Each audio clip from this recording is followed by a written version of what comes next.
Let me read my official remarks, then I can add a few other things, and then we can get the meeting underway.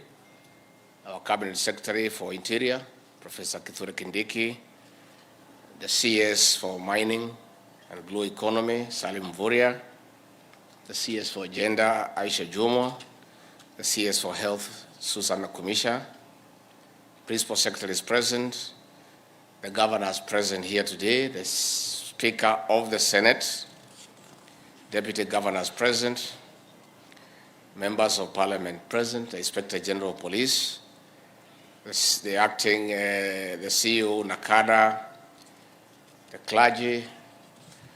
Ladies and gentlemen, good morning. I welcome you to this very important conference for a candid conversation on adding outlawed toxic drinks, drugs, and substance abuse in Mombasa, Kwale, Kilifi, Tana River, Lamu, and Taita Taveta counties. This meeting happens days after the National Substance Prevention Week held a few days ago, led by NACADA. It is also around the same time that we sadly lost more than 20 lives in Kirinyaga County to poison packaged as alcohol by merchants of death. We are here because the coast region is strategic to our economy, and so are the people of this region. The immense contribution from the arts and culture, tourism and hospitality, trade and logistics through the Mombasa, Lamu, and other ports, the blue economy, among other socioeconomic activities, contribute immensely to our GDP. That is why the Ruto administration is working with partners in expanding the investment portfolio for this region to reach its full potential. We therefore cannot afford to leave the people of this region behind as we transform Kenya. We must transform Kenya together. But they cannot do so with high crime rates, little to no education, minimum to no skills and expertise, diseases, especially HIV and AIDS, and tuberculosis, among other challenges. Officers of government, ladies and gentlemen, most of these challenges are directly linked to high rates of consumption of alcohol, drugs, and substance abuse. The youth, the hope of this region and our nation, Kenya, are sinking in illicit brews, drugs, and substance abuse. Against a perception that the region is mainly affected by drugs, alcohol consumption stands at 13.9%, against a national average of 11.9%. The youth between 15 and 35 years are the most affected. Cases of children aged 11 years and even below abusing alcohol and drugs have been reported in this region. Of deep concern is that illicit brews are also thriving in this region. Indeed, between January and September 2023, over 160,000 liters of illegal poisonous brews were nabbed in this region. Kilifi County has the highest usage of packaged and traditional alcohol, while Mombasa is leading in consumption of changa. Taita Taveta has the highest use of second-generation alcohol. Officers of government, ladies and gentlemen, while Mombasa and indeed the coast region was mainly a transit of illegal drugs and substances, it has now become a profitable destination with a thriving market. Hard drugs, including heroin and cocaine, have permeated the region, with the most affected counties being Mombasa, Kwale, Kilifi, and Lamu.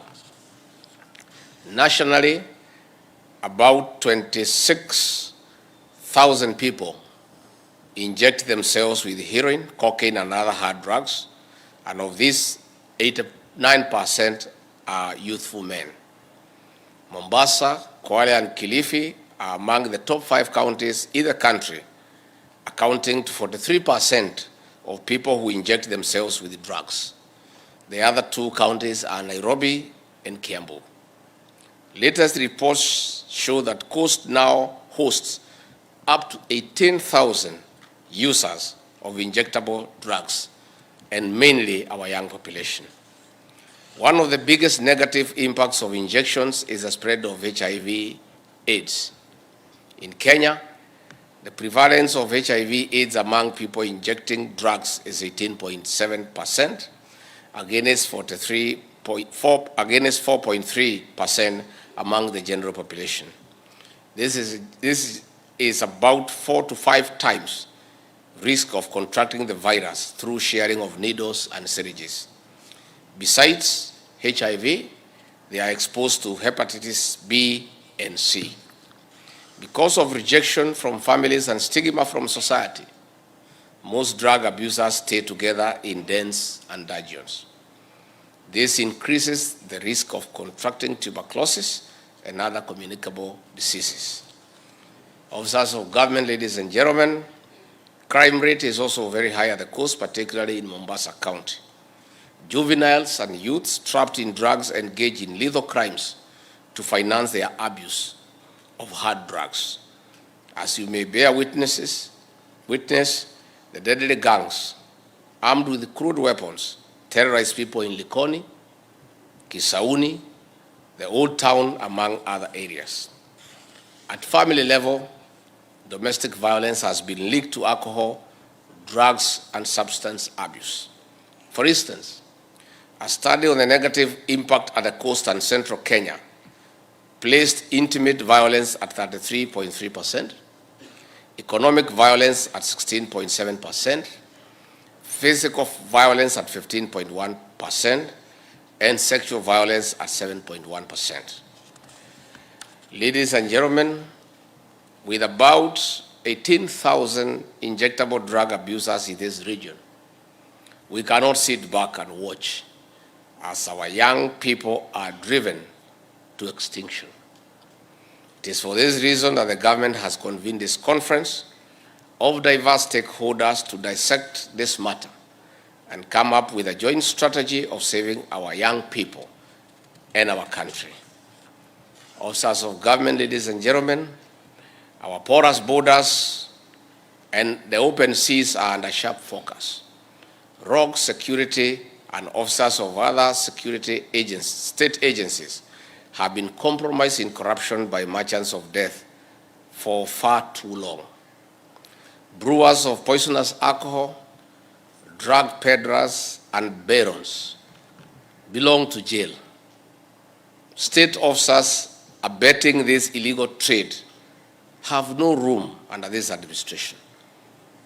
Your time is up. You have 2 choices: to work or simply just walk away.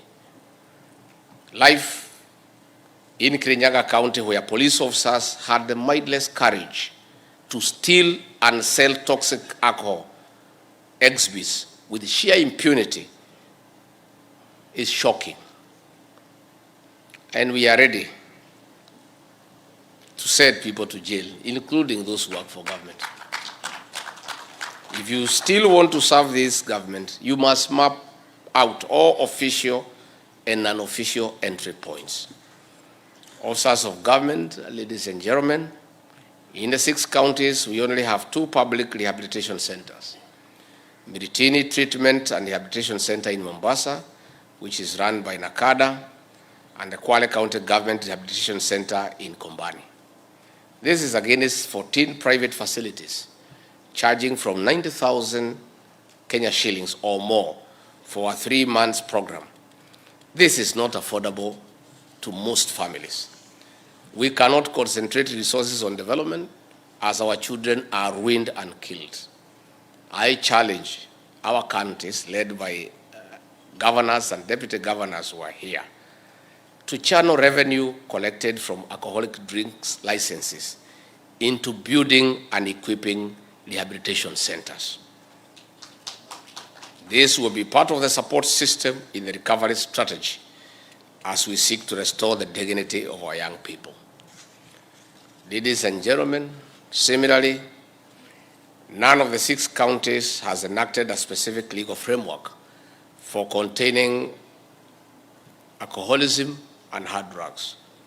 I note that Mombasa County is making progress in developing a legal framework. As I urge the county to expedite this process, I encourage the other governors and county governments to adopt a legal framework to complement national laws in providing a structured approach to defeating drugs. There is also an urgent need to review and strengthen the existing laws on manufacturing, distribution, and sale of alcohol. For a stronger, sustained war, we call for multi-agency actions and political goodwill. On this note, I invite you to an open and candid discussion and look forward to a joint strategy for containing and ending illicit alcohol and substance abuse at a coast. Asanteni sana. Mimi tu niongeze tu niseme shida hapa ni kubwa. Whereas in the rest of the country we are dealing with toxic liquor and cannabis sativa, bangi. Here at the coast, unfortunately, we are dealing with hard drugs. Cocaine, heroin, very hard stuff. And our young children are now zombies. Young people,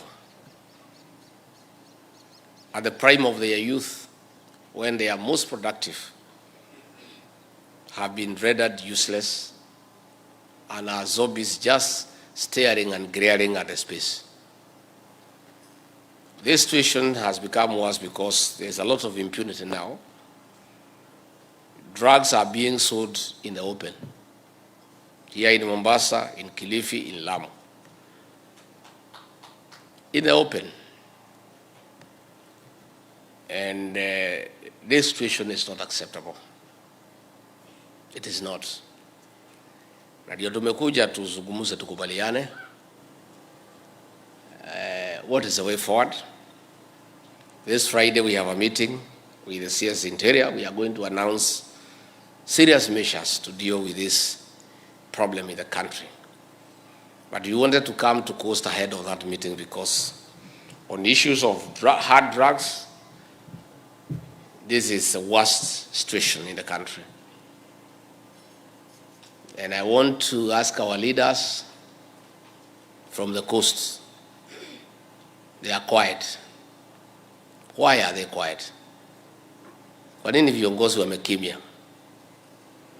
Much as the police will deal with this problem, much as the administration will deal with this problem, this is a problem affecting the people that you lead. And in my view, this concern should not be coming from me or CS Interior or from the Regional Commissioner. Ingekuwa ni viongozi wanasema kujeni mtusaidie. Kwa nini viongozi wamekimya? Are they scared of the drug barons? Are they scared? These are elected leaders. Mbona wanaogopa kuongea? Or could it be some of these drug barons waliwasaidia wakitafuta viti? This is a question we are asking, because why are people quiet? Watoto wanakufa, they are zombies, there is a serious crisis at the coast, the leadership is quiet. Nimesikia at least Moha, mjumbe wa Nyali, huyo nimemsikia akiongea, na Captain Reda nimemsikia akiongea. I have heard her speak. That I want to confirm. But leaders are quiet.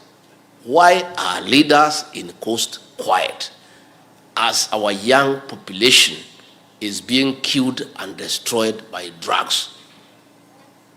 Why are some not here? This is a very important conference to discuss the very existence of our population in this region. This is a conversation that every elected leader should be part of, because it's a serious problem. So that is a question I want to pose to our elected leaders. We want to hear you more. Tunataka tusikie mkiongea. Because leaders are very important. Because they represent the people. Unless the leaders are telling us there is no problem. Nyinyi mkituambia hakuna shida, mimi na profesa tuko na kazi mingi sana ya kufanya.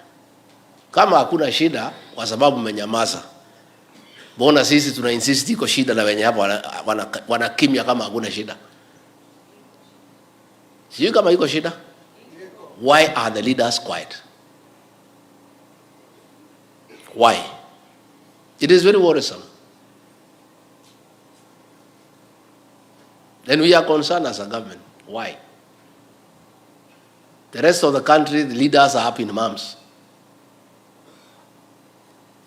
Tulikuwa Rift Valley, kila kiongozi alikuwa pale akilalamika, serikali tunataka mfanye hii, iko shida hii, iko hii. Viongozi ya huko ndio wanatupigia simu kusema usiesi ya pahali fulani ndio analida hii watu, mtuondolee, police station fulani imeharibika.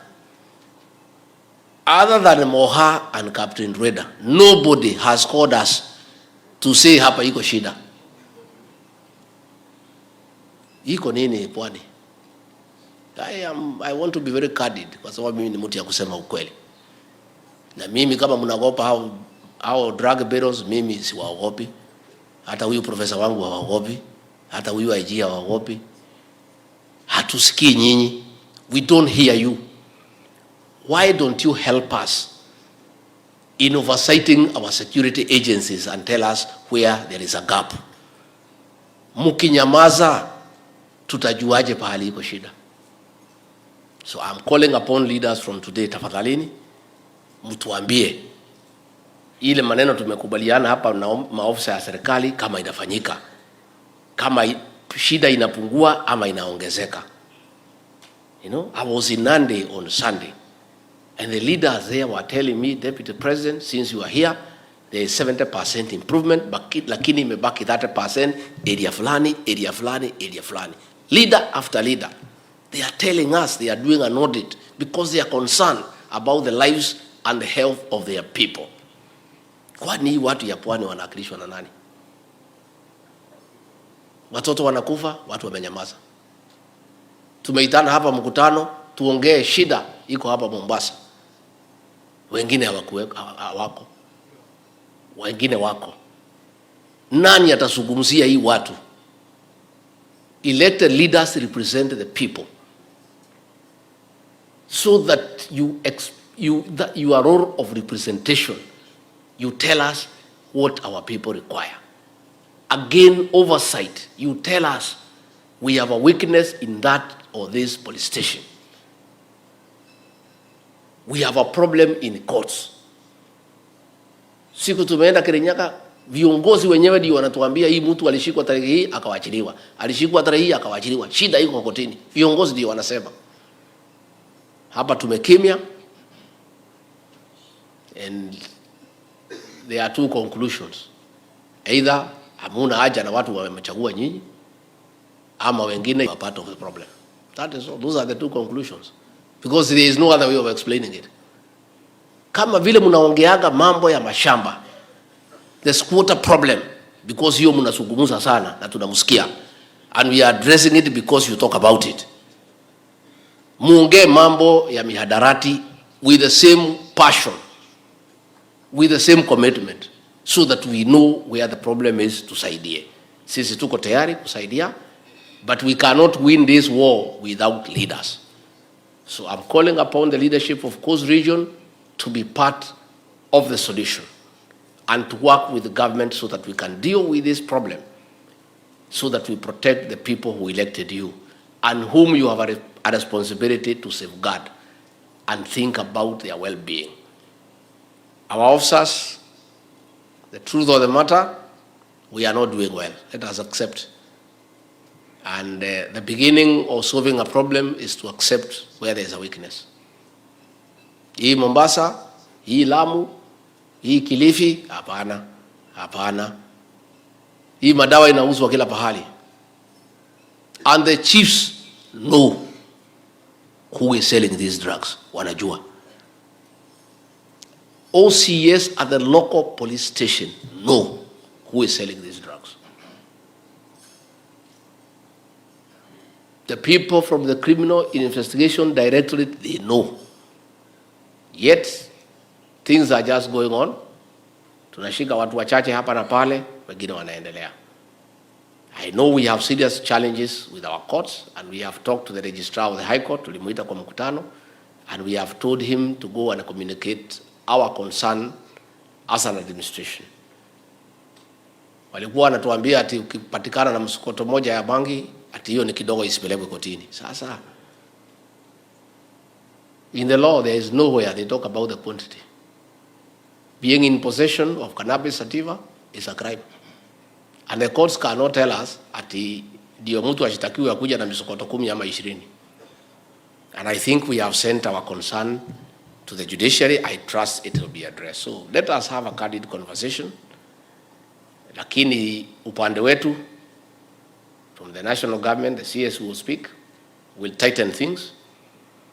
And we have agreed, because it's important that I explain, as a government, there's a new policy. We are not going to transfer officers who have failed to perform their work. That we have agreed.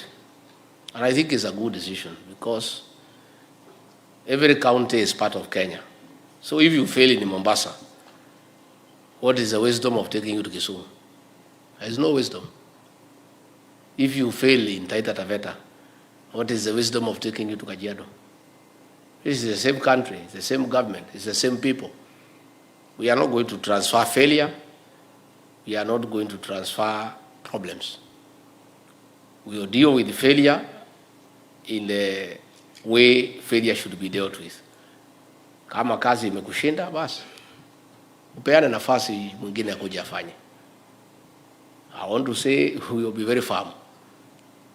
We will be very firm. And the president is very clear that we cannot have our country ruined by drugs and alcohol when we have officers in government in uniform. So kila mtu atatoa miguu kwa gunia. The county commissioners are in charge. You chair the county and intelligence committees. The DCCs chair at the sub-county level. Kila mtu mkirudi kwenu mpange kazi yenu. So that when now we start taking action, you don't find yourself in an awkward situation where you are being punished and disciplined for failing to perform your duties, which you know very well and are clearly spelled out in your mandate. So much as we want to listen to the problems that are there, we want to get solutions from you people. On our area, we admit there is a weakness. Na tumekubaliana na Professor Kidiki and IG and everybody else, pande yetu sisi tutarekebisha. Ile naomba ni viongozi pia mtusaidie. Msituachie hii vita peke yetu, kwa sababu hawa watu tunajaribu kukinga wasikufe ni watu wenu na ndio walichagua nyinyi. Hata nyinyi mko na jukumu, tusaidiane. Msiseme hii ni kazi yetu, tutafanya hii kazi yote pamoja, kwa sababu bila nyinyi hii kazi itakuwa ngumu. Na kwa hivyo tungetaka mtusaidiane, muongee na mkuwe mkituongelesha. Ningefurahi sana kuona delegation ya viongozi kutoka Pwani imekuja na memorandum, imeandika pahali yote iko shida na who is the problem. I will be very happy. But I have not seen anything like that. But from other regions, I see. It's only Captain Reda who has been telling me, kuja iko shida. Na huyu mwakuja iko shida. Wengine tukikutana, shikamo, marahaba, shikamo. Kuja Pwani upumzike. Pale kwa beach iko hoteli mzuri. Wengine wamenyamaza. Sisi na iko shida. Kwa sababu sisi ni watu ya hii town, tukija tunatembea hapa. Iko shida. Let us not behave like there is no problem. Unless mnatuambia viongozi hakuna shida, sisi tufuge virago tuame. Tuende mahali iko shida Kenya. Because there is a big problem here. And we are staring at a catastrophe. In another 10 years, if we go this way the way we are going, there will be no population here. Everybody will be finished. Kwa hivyo mimi nataka niseme asante. Tunataka tufungue hii mkutano. Let us speak openly and candidly. We have not come here for blame game. We want to look for a solution. Tunataka kutafuta solution. So wacha watu ya nakada watuambie what is the situation, so that those who are not aware wajue iko shida.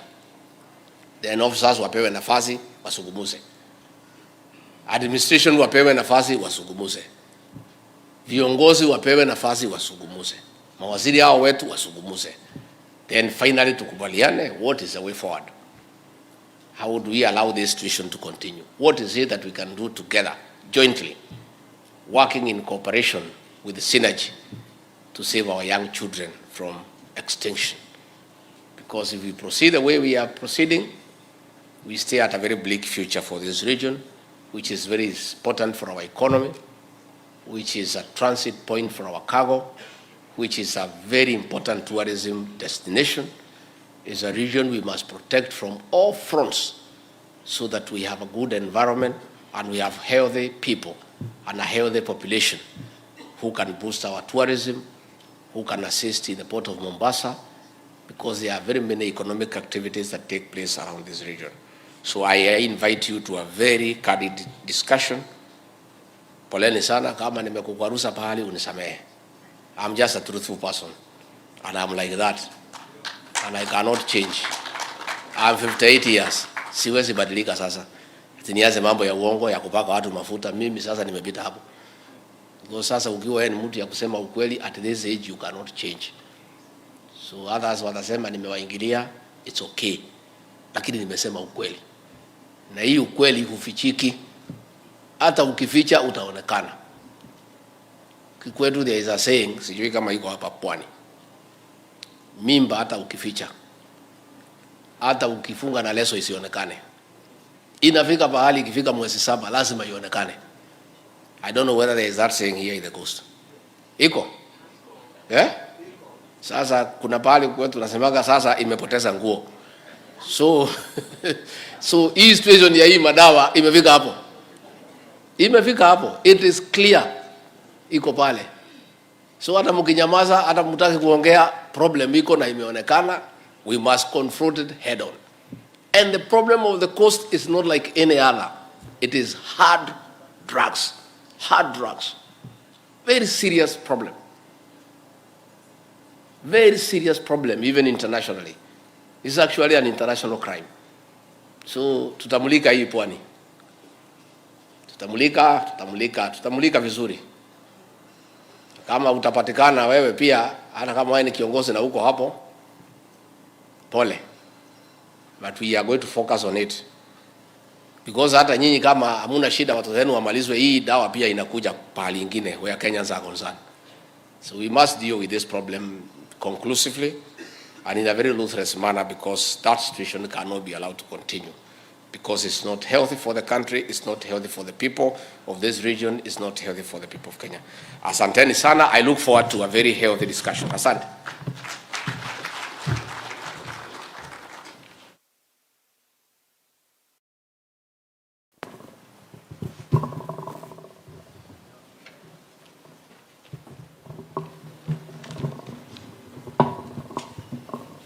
Asante sana Mheshimiwa Naibu Rais. Ikiwa ni msimamo dhabiti